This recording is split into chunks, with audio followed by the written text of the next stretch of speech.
So first, I'm gonna show you what I normally use when I'm out fishing. I got a couple different rod and reel combos I like to use, but this is one of my favorite ones right here. This is the Ugly Stick GX2 medium action, and I have it paired up with a presidential or Fluger President XT, and it's in the 6:2 gear ratio, and I think it is the either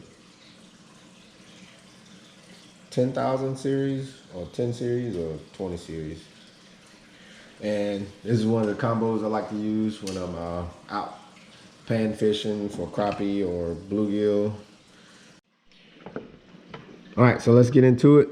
So one of the things I like to use, once again, I got my 20-pound mono here. You don't have to use 20-pound mono. It's a lot bigger than what you really need, but I like to be reassured that my fish are not gonna break off one if I get caught up in any type of structure, anything like that. So I like to use 20-pound pretty much on everything. But you can go down to a lighter line like 10-pound, 6-pound, 8-pound line. And I do use like a 6-pound Mr. Crappie on my crappie sticks. But just on this rig, I keep 20-pound test on there. Here, I got my jig head, just a regular, think of 1/16 or jig head, brass hook. No paint, just normal little jig. You can use worms on this, or you can also use different colored Barbie garland jigs or anything like that. Snap swivel. I like to use a snap swivel when I'm using this rig also, because I could take off and interchange different color hooks with the line. I got my sinker here, which I like to use shit, I just had a brain fart. Split shot. I like to use a split shot. Not too big, just medium sized split shot. And then once again, I got my line cutters, which is just a normal nail clippers. And then I like to use a pencil float when I'm fishing. A lot of times I'm using maybe 1 or 2 rods, or 2 to 3 rods. So I use a float so I can manage multiple rods at a time, a lot of times. And my mom, that's how she fishes. I grew up fishing like this and back in the little small lakes and creeks in Alabama, so it's kind of stuck with me for a little bit. So let's jump into tying on. So as you can see, I already got my line tied up with the split shot on there. So what I like to do, I'm gonna try to check my line for any type of abrasion or any memory in the line. So just gonna slide my hook up, as you will. Just gonna slide my split shot up until I find a line that's not being affected by any memory or abrasion or anything like that. Because every time you go fishing, boys and girls, you want to retie. If not, that's how you lose quality fish, if you don't retie.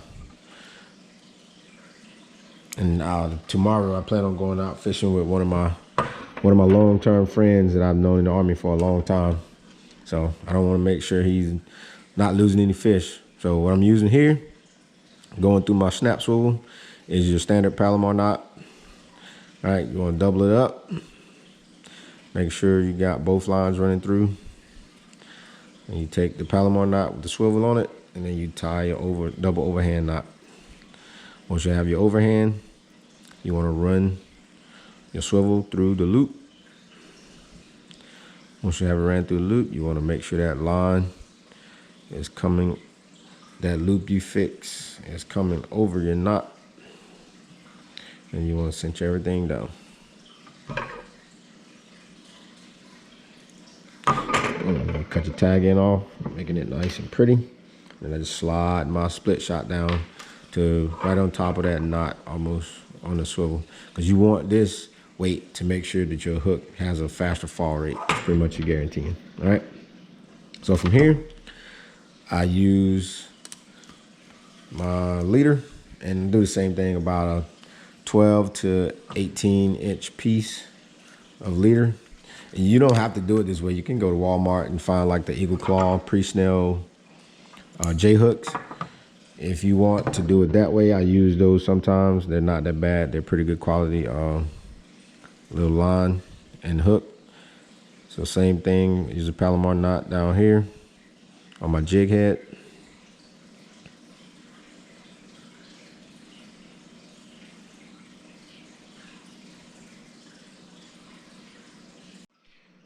So once again, tie my Palomar knot on my jig head.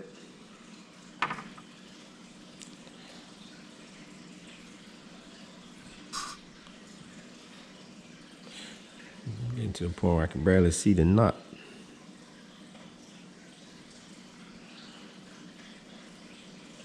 There we go. You cinch the knot up.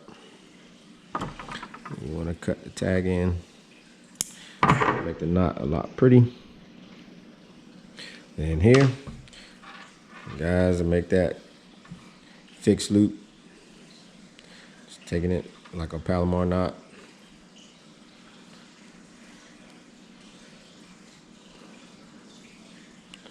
And running it through itself, creating a loop in the leader. Then from here, all you're gonna do is take your leader, and with the snap swivel, you're just gonna put the leader through the snap swivel and that loop you made, and then snap. Boom, you're good to go.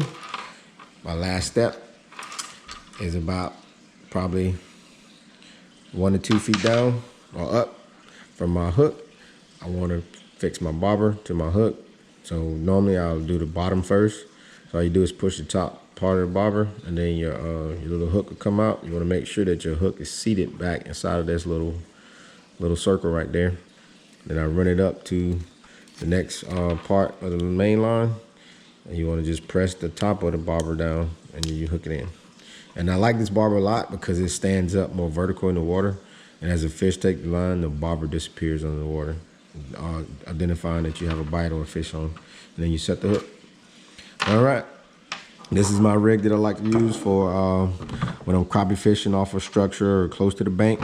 So if you guys, you can always adjust your depth at which you want to fish, either up or down, just by releasing your bobber here and then sliding your bobber up or down your line. All right, you guys have any more questions, please leave a comment at the bottom, or if you have any suggestions on how to make this rig a little bit better, please let me know. And this your boy Arthur once again, coming in from Bama Vet Fishing. You can please go to my YouTube channel, like, subscribe this video, and yeah, stay tuned for more videos. I'm planning on pumping out more videos in the near future.